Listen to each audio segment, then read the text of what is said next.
BRS పాలనలో రామగుండం పారిశ్రామిక ప్రాంతం వివక్షతకు గురైందని, పాలకుల నిర్లక్ష్యంతో పారిశ్రామిక ప్రాంతం బొందలగడ్డగా మారిందని రామగుండం కాంగ్రెస్ అభ్యర్థి రాజ్ ఠాగూర్ ఆవేదన వ్యక్తం చేశారు.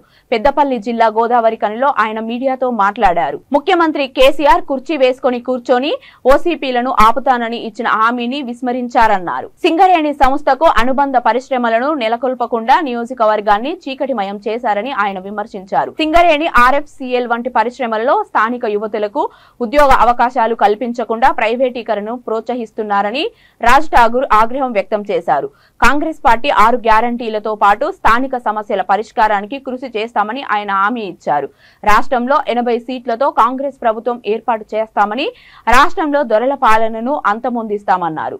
నియోజకవర్గ ప్రజలు కాంగ్రెస్ పార్టీకి పట్టం కట్టాలని ఆయన విజ్ఞప్తి చేశారు.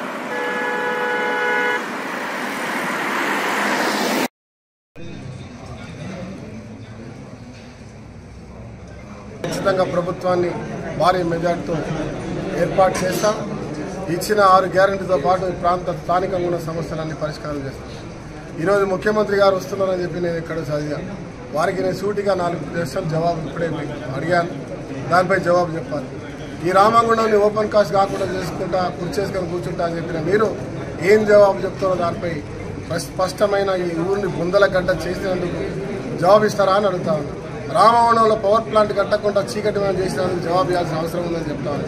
కాంట్రాక్ట్ కార్మికులు రెగ్యులరైజ్ చేయకుండా వాళ్ళ జీవితాలతో ఆడుకున్నందుకు జవాబు ఇవ్వాల్సిందే ఉంటాను. మా నీళ్ళు మాకు రాకుండా ఇన్ని సంవత్సరాలు మాటలు మాట్లాడి రేపు మాపు అంటున్న దానికి జవాబు ఇవ్వాల్సిందే పడుతున్నాను. రామగుండంలో నిరుద్యోగులు ఆర్ఎఫ్సిఎల్ సంఘటనలో ఇలా ఆత్మహత్యలు చేసుకున్న మీ దత్తపుత్రుడు చేయబట్టి మరి దానికి వారికి అందరికీ ఉద్యోగాలు ఇవ్వాలి, దానికి క్షమాపణ కోరి మరి దానిపై ఎంక్వైరీ చేయించి దానిపై చట్టపరమైన నిర్ణయం తీసుకుంటారా అని అడుగుతా ఉన్నాను. దానిపై స్పష్టమైన వైఖరి ఇవ్వాలని అడుగుతా ఉన్నాను.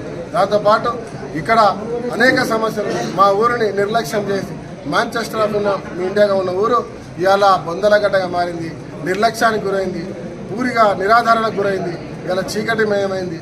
మరి దీనిపై ఇక్కడ ఉన్న వాళ్ళు ఒకప్పుడు ఉద్యోగాలు వచ్చి ఇంకోరికి ఉద్యోగాలు పెట్టే స్థాయిలో ఉన్న వాళ్ళు ఇతర ప్రాంతాలకు వలసలు పోయేటట్టు చేసిన మీరు మరి ఇది సింగరేణి ప్రైవేటీకరణ చేసే కుట్రలో భాగంగా మమ్మల్ని పొమ్మనకుండా పొగబెడుతున్నారనేపై స్పష్టమైన వైఖరి ఇవ్వాలని చెప్పి ముఖ్యమంత్రి గారికి కొడతా ఉన్నా.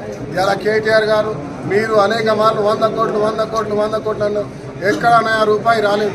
ఈ ప్రాంతం ఓన్లీ ఇలా సింగరేణికి సంబంధించిన సిఎస్ఆర్ నిధులు, ఎన్టీపీసీ నిధులు, ఇతర సంబంధించిన నిధులు అన్నీ కూడా మీరు మీ ప్రాంతంలో సిరిసిల్లాకి, మీ యొక్క నియోజకవర్గానికి, సిద్దిపేటకు తీసుకుపోయి వాడుకున్నారు. మరి ఇక్కడ మాకు తాగడానికి నీళ్లు, మా కార్మికుల సంక్షేమానికి డబ్బు లేదు, మా కార్మికుల పెన్షన్లకు డబ్బు లేదు, మా కార్మికులు జీతాలు కూడా ఇవ్వలేకుంటే ఇలా సింగరేణి లాభాలు ఉన్న సింగరేణి ఇలా అప్పుల పాలైంది. మరి దానిపై ఏ రకంగా జవాబు చెప్తారో ఒక్కసారి ఆలోచించాలి. ఇలా డిపెండెంట్ ఉద్యోగాల విషయంలో ఒక్కొక్కరి దగ్గర 55 సంవత్సరాలు పనిచేసిన కార్మికుడు తన పిల్లలను తీసుకోవాలనుకుంటే ఇలా 10 లక్షల రూపాయలు ఇచ్చి ఉద్యోగం తేవాల్సిన ఒక దౌర్భాగ్య పరిస్థితి దిగజారిన దానికి జవాబు